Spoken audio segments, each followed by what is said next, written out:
ہاں غلام تھے بیچارے یا نوجوان تھے. نوجوانوں پر بزرگوں کو خود ہی حق حاصل ہوتا ہے جو جائے کرے, اور غلام کو ملکیت ہوتا ہے, زندہ ذبح کر دے تبھی کوئی پوچھنے والا نہیں. تو جو بیت رہی تھی بلال پر, ابو فقی پر, زنیرہ پر, جو ان پر بیت رہی تھی, جو خباب پر بیت رہی تھی, جس طرح ہلاک کیا گیا ہے حضرت سمیہ کو, حضرت یاسر کو, یہ ساری تکلیفیں انہیں دی تھی. لیکن کیا اس کا یہ بالواسطہ ایذا محمد کے لیے نہیں تھا صلی اللہ علیہ وسلم. آپ کے ساتھی آپ کی جان ساتھ, لیکن آپ ان سے بھی کیا کہیں, فصبروا فصبروا فصبروا. جب ابو جہل بدترین ٹارچر کر رہا تھا حضرت سمیہ اور حضرت یاسر کو رضی اللہ تعالیٰ عنہ, آپ کے علم میں ہے کیسی کیسی ٹارچر کی ہے. جوان بیٹے کو باندھ دیا ایک ستون کے ساتھ, اس کی نگاہوں کے سامنے براہدر کیا ہے ماں کو.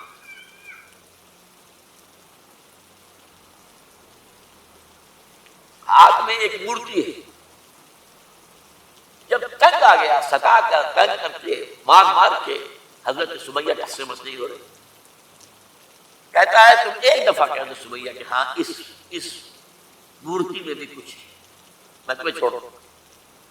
انہوں نے تھوک دیا,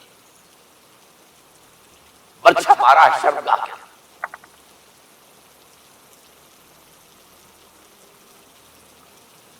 کتنی تکلیف پہنچی ہوئی,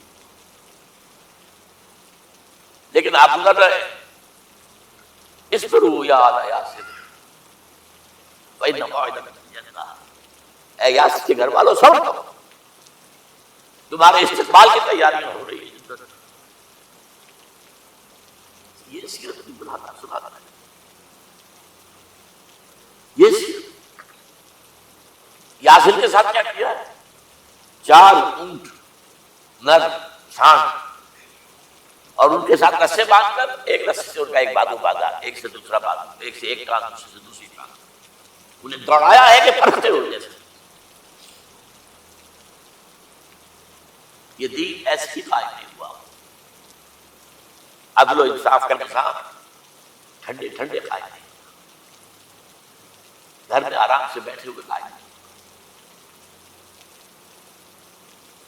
اور سنیے, 3 برس شیب بنی ہاشم کے تو قید, 3 برس. اور یہاں قید پر قیاس نہ کریں. یہاں تو جیل میں کھانے کو ملتا ہے, راشن ملتا ہے, جیسا بھی ملتا رہتا تو ہے. اور لیڈروں کے لیے تو کلاس 1 لاکھ 20 کلاس ہے.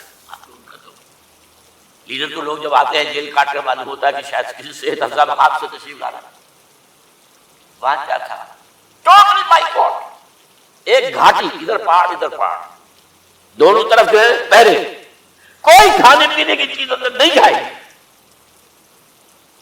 اور پورا خاندان بنی ہاشم, وہ بھی کہ جو ایمان نہیں لائے, وہ قبائلی زندگی تھی.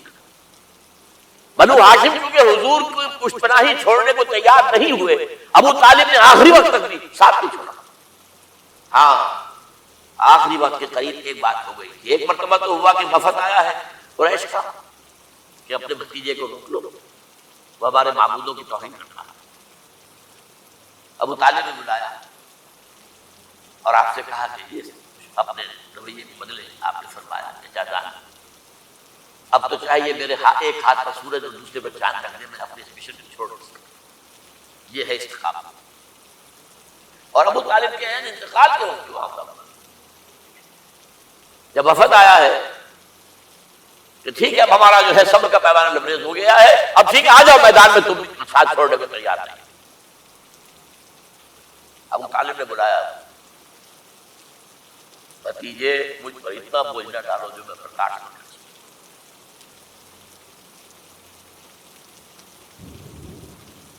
حضور کی آنکھوں میں آنسو آ گئے. چچا جان اب تو یہ بات پوری ہوگی یا میں اپنے آپ کو ختم کروں, اسی میں ختم. بہرحال شیب بنی ہاشم میں 3 برس کی سال گزرے ہیں.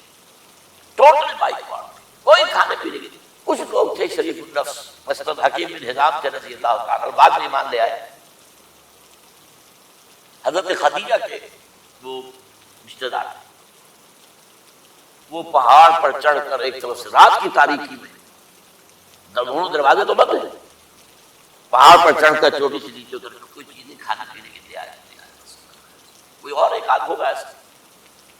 یہاں تک نوبت آئی ہے کہ بنی ہاشم کے یہ پھول جیسے بچے معصوم بھوک سے بلبلا رہے ہیں، اور اس کے سوا کچھ نہیں ہے کہ سوکھے چمڑے ابال کر ان کا پانی ان کے حلق میں ٹپکا دیا۔